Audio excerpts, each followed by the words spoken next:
বন্ধুর বাইকে চেপে মদ্যপ তৃণমূল নেতার বাইক নিয়ে বেপরোয়া দৌরাত্মের অভিযোগ। টাল সামলাতে না পেরে সজোরে ধাক্কা দাঁড়িয়ে থাকা মহিলাকে। মৃত্যু মহিলার।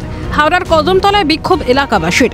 প্রত্যক্ষদর্শী সূত্রে খবর, কদমতলার এক সরকারি আবাসনের গেটের সামনে রবিবার রাতে দাঁড়িয়েছিলেন অর্চনা দত্ত নামে এক মহিলা। সেই সময় আচমকাই দুই যুবক তাকে সজোরে ধাক্কা মারলে রাস্তায় উল্টে পড়েন অর্চনা। মাথা, নাক, মুখ থেকে প্রবল রক্তক্ষরণ হতে থাকে। খবর পেয়ে বেটরা থানার পুলিশ তাকে হাওড়া জেলা হাসপাতালে নিয়ে গেলে চিকিৎসকেরা মৃত বলে ঘোষণা করেন। মর্মান্তিক পথ দুর্ঘটনায় মৃত্যু হয় এক মহিলার। ঘটনাটি ঘটে হাওড়া বেটরা থানার অন্তর্গত কদমতলা সরকারি আবাসনের সামনে।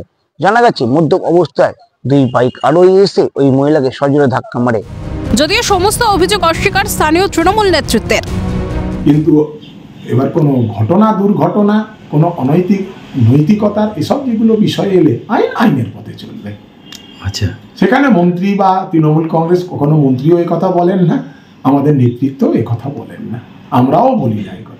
না, আমি প্রথমেও আপনাকে যেখানে বললাম, এখনো সেখানে বলছি, সে পরিষ্কার খেলা দেখছিল। খেলা দেখার পর তার কথা অনুযায়ী সে বাইরে দাঁড়ায়। শেষ হয়ে যাবার পর ভারত পাকিস্তান ম্যাচ বা কালকে মোহনবাগানেরও খেলা ছিল, বড় খেলা, প্রত্যেকেই দেখেন। সেটা দেখার পর, এটা শোনার পর তখন সে ওইখানে পৌঁছয়। তারপর তো আমি প্রথমেই আপনাকে জানিয়েছি যে এগুলো দেখে, তারপর তার মতন করে সে বিষয়গুলো জানে। মানে উনি অবশ্যই ওর বয়ান অনুযায়ী আমাকে যা জানিয়েছে তাতেও পেছনে বসেনি।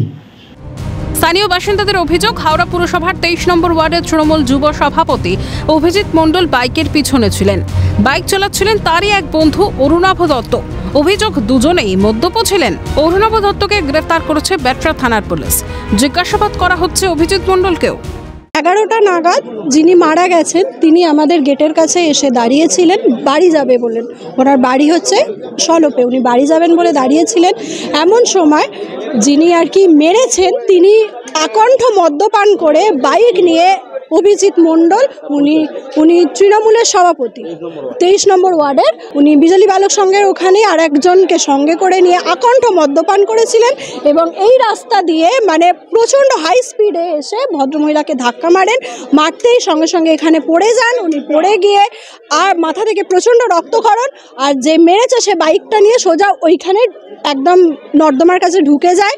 ঢুকে যাওয়ার পরেই কোনো রকমে এখান থেকে যারা আমাদের প্রত্যক্ষদর্শী তারা কোনো রকমে সব উদ্ধার করে, কিন্তু ভদ্রমহিলাকে শেষ অবধি বাঁচানো যায়নি। যিনি মানে অত্যন্ত মদ্যপান করেছেন তাকে যখন তুলে দাঁড় করানো হলো তিনি আর দাঁড়াতে চাইলেন না। হাওড়া থানায় নিয়ে গেছে ওনাকে। হাওড়া থানায় নিয়ে যাওয়ার পরে আর যিনি দোষী তার আমরা কোনো খোঁজ পাচ্ছি না। রাজ্যের পুলিশ মন্ত্রী, মুখ্যমন্ত্রী তারই উদ্যোগে প্রতি বছর সেফ ড্রাইভ সেভ লাইফ সচেতনতামূলক কর্মসূচি হয় রাজ্য জুড়ে।